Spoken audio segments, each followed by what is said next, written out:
Hello, my name is Alex Anderson, and today I'm going to be presenting to you the results from my company analysis with a recommendation to buy. This is our Bloomberg project, and it was something I was really excited about to be able to dive into different companies or different industries. We did 15 companies across 3 different industries for the last 5 years. And by we, I mean I. Chose to do this project by myself just because of time and a few things that are going on in my life between kids and just the chaos in the world. So moving right into it, let's talk about the 3 industries that I decided to use. 3 industries were fragrance, home goods, and furniture. And within those 3, let's talk about the companies that I actually chose to do. Let's talk about fragrance. So that's the first industry I chose. The 5 companies that I chose to do was the international flavors and fragrances, followed by Estee Lauder. We also did the Coty Inc. Also did Inter Parfums, and I did the Puig brand. So let's talk about the home goods industry. I chose 5 companies on that as well. I did the Home Depot, I did Lowe's, and then I also did Williams-Sonoma, Wayfair, which I absolutely love, and then Shark Ninja. Moving on into our next industry, which was furniture, there were 5 companies with that. So I actually did the companies Lazy Boy, which we always buy from, Henny Corp, Leggett, and Platt. We also did Ethan Allen, and then Hoker Furniture.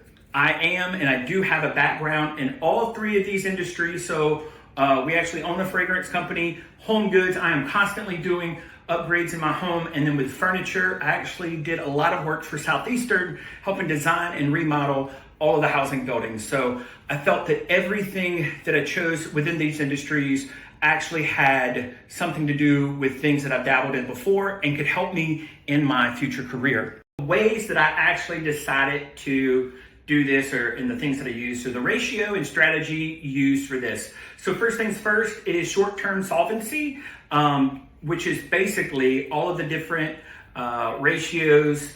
You have cash ratios and so forth that are in that. Market value, so what is it actually worth? Asset management, what does the company actually have on hand? Long-term solvency, which was basically how much debt the company has, and then profitability. And with profitability, I mean, that's just over time. What's the goal and how much money can this place make? You can also see that I used ROE, the ROE decomposition. I didn't use interest or tax burdens because that doesn't, to me, that's regulated, and those are things that the companies and the managers themselves don't really have control over.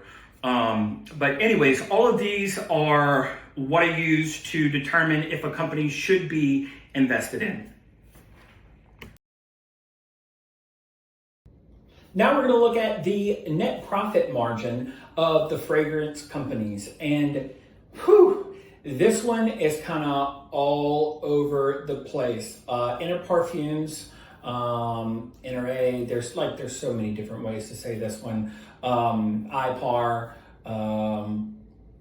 Anyway, so when we're looking at the profit margins of the companies themselves, you can see that things are all over the place. For the most part, in 2020, everything spiked because that is when we were all home again, and these things, these consumables, really shot through the roof.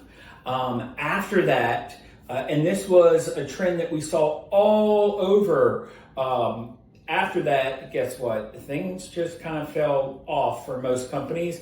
But when you look at Interpar, they actually stayed steady, and it's on a good increase. The other one that was like that was the Puig as well, and but all in all, the most stable one, consistent through and through, has to be our Interpar. All right, so let's talk about the asset turnover ratios of the fragrance companies. And the biggest thing that stood out to me is if you look at IPAR right now, you can see that significant increase. It's continuously increasing its asset turnover ratio. Everything else pretty well still stays the same. Estee Lauder does drop down some, but I think that is crazy to see how much IPAR actually was stable and improved. I think the one thing that when you do look at the financial leverage and the ratios on this, it is important to note that yes, it did kind of shoot through the roof for Estee Lauder. In 2021, they went way up as far as their leverage ratios went. But IPAR actually, there was an increase and there's been a somewhat of a decrease, but overall it's still moderate. Like it's level. The best company out of all these and the significant increase, of course, like I said before, is going to be Estee Lauder. But they have a brand name, brand recognition there. It's just a standout company overall. The other thing that we have to look at is our cash ratios for the fragrance industry and our companies. If you look into this, you can actually see with the cash ratio that IPAR has the highest liquidity. And you see it in this graph, you see this steep drop. But overall, everybody is slowly declining. But when you're looking at the cash ratios of the fragrance companies, just over those past 5 years, that's what stands out to me. It's definitely an improvement for IPAR, and it's still higher than all of its peers. So yeah, I would definitely look at that. Everybody else is around the same area, to be completely honest, and then they all level out. All right, so let's talk about market capitalization of the fragrance companies. Again, when you look at things, all the companies are kind of, level across the board. You will see that that Puig in 2024 is when it kind of jumps onto the map for this one. So on the Estee Lauder side of it, they actually shot up high. They were on an increase on that COVID jump, and then all of a sudden you can just see them take a huge nosedive before that. And so when it comes to your market capital, IPAR has a small cap at $4.2 billion in 2024 compared to the giants like Estee Lauder. But I think it's something to be said when you, when you're comparing your company to something that's been around for so long and already has a well-built name. So Estee Lauder definitely kicked up the notch on this one. But when it came to 2024, it shot way down, and now they're all at around an even playing field. And I'll be totally honest, I don't think that Estee Lauder, I think it's about time for it to level off. But those other companies are very comparable when we look at this. All right, so let's talk about our next industry. And our next industry is going to be home goods. And we're going to talk about the net profit margin first. We'll be talking about Home Depot, Lowe's, Williams-Sonoma, Wayfair, and like I said, the Shark Ninja. And so one thing that you can see with Wayfair is that in 2020, it was low, and you can see it shoot up. It still didn't really break even, like right now, but you got to think the moguls that is actually competing against, they're actually competing against more like Amazon, Temu, all those things. But you can see that rapid increase, and that was due to them actually opening up a lot more warehouses and so forth. So when you look at companies like Shark Ninja started out great, and then it just continued to grow. Williams-Sonoma, I always mess that name up, but it was kind of good, and then it actually dropped down, goes back up. And then I think for me, honestly, the best one out of this was Shark Ninja. But when I looked at just stability across the board on this one, the Home Depot for me was the most stable. And I think that is huge. Let's talk about asset turnover. So when we're looking at asset turnover, all right, so let's talk about the asset turnover ratios of the fragrance companies. And the biggest thing that stood out to me is if you look at IPAR right now, you can see that significant increase. It's continuously increasing its asset turnover ratio. Everything else pretty well still stays the same. Estee Lauder does drop down some, but I think that is crazy to see how much IPAR actually was stable and improved. I think the one thing that when you do look at the financial leverage and the ratios on this, it is important to note that yes, it did kind of shoot through the roof for Estee Lauder. In 2021, they went way up as far as their leverage ratios went. But IPAR actually, there was an increase and there's been a somewhat of a decrease, but overall it's still moderate. Like it's level. The best company out of all these and the significant increase, of course, like I said before, is going to be Estee Lauder. But they have a brand name, brand recognition there. It's just a standout company overall. And then also in the home goods industry, cash to ratio, again, let's just talk about it. They've all increased. All of them increased, and it's really weird because it's like 2, 3, 4, 5, 6. But these were the numbers that I pulled. And so yeah, they all started off lower and they have increased over from 2020 to 2024. I am still looking at the Home Depot for my strong front winner. So let's talk about, in the home goods industry, let's talk about market capitalization of the home good companies from 2020 to 2024. You can look at Home Depot and you can look at Lowe's, and yes, they are these large corporations, so they're going to be up.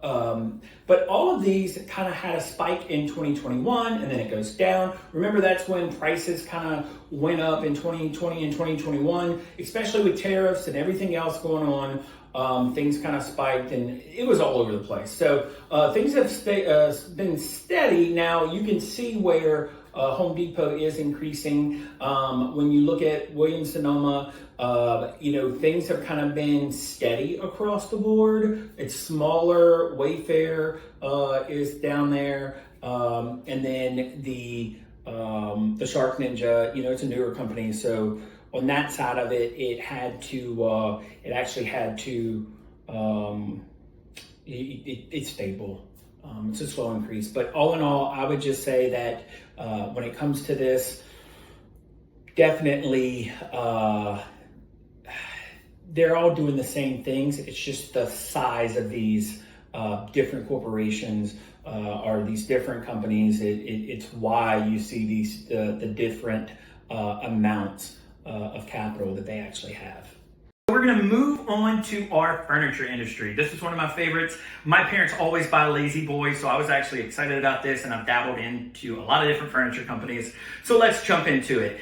All right, so when we're looking at the net profit margins of the furniture companies that we had, you can look and see that honestly, Ethan Allen they started from the bottom and now they're here. They're now the leading person or the leading company in the industry. But I do want you to look at Lazy Boy. They've had some increases, a slight decrease, but compared to other companies like Leggett and Platt, they started off here and just took a nosedive down. So when you're looking at these companies and you're looking at the numbers and they're kind of all over the place, the ones that I'm looking at right now, to be totally honest, that stood out the most to me are Ethan Allen.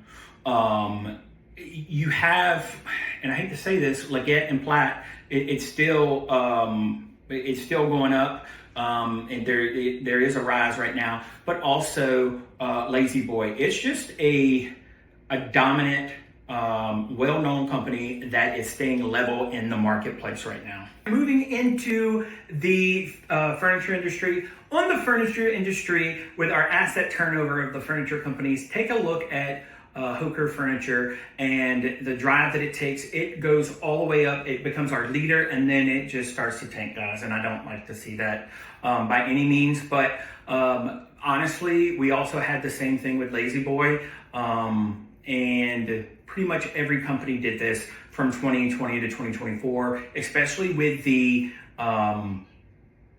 layovers, with the transport issues, with the tariffs and all. It's been tough for asset turnovers of the furniture companies. All right, so we're going to look at the financial leverage in the furniture company. And with that, we have pretty much stabilized, some increasing, but pretty much stabilized financial leverage across the board. We use the debt to equity ratio for that to make this chart. As you can see, there was a slight increase when it came to H&I Corp, and with Leggett and Platt, they were on top, but with the most debt to equity. Best was actually Ethan Allen. But like I said, everything pretty much stayed the same. So next up, we're going to look at cash ratios of the furniture companies. And right off the bat, the one thing that stood out to me was with Lazy Boy, it's all the way at the top. It actually increased and stayed. It had a slight dip, but then went right back up, and it stayed strong. It's still there. You had some other companies like Hooker who actually started out great and then died. Everybody else is about the same. They stayed pretty stable or had some increases. But again, Lazy Boy for me, that was a winner. Chicken dinner. So final thing in the furniture industry is the market capitalization of the furniture companies. And I'll look at Leggett and Platt. That one honestly is just it's sad because they started off so strong and then just took that huge nosedive. This one again to me is a toss-up though between H&I and Lazy Boy. Lazy Boy again was stayed steady, but all in all, I think it does go to Lazy Boy. And when you look at the numbers, it was one of those things to where Lazy Boy was just stable. More than anything, just stable. And it's that time to find out what I would invest in. First off, I would say in the fragrance industry, Interpar. Interparfums is just a well-managed niche player with strong fundamentals, and totally honest, it's just making it in a ideal long-term investment in this fragrance sector. Looking at it, originally I didn't think, I'd never heard of it, but everything about it screams, give me your money. Number two, Home Goods. It's not Home Depot that I would invest in, surprisingly. That's what I thought was going to be my forerunner, and it's actually Williams-Sonoma. And it's because they have a strong balance of growth, financial strength, overall just low risk, and it looks good. In the furniture industry, to be totally honest, you guessed it, Lazy Boy. Guess what? Overall, it's a value-oriented, just stable financial metrics. You have a steady market valuation on it, conservative debt levels. I mean, it's a well-managed, well-oiled machine that's still doing good today, just as good as it did in 2020. So it's managed all the hurdles and come out on top. So that's what I would do. I would like to say thank you to everyone who's helped me with this, because I did have to go to my peers to understand some of these things, and for that I am grateful. So thank you so much.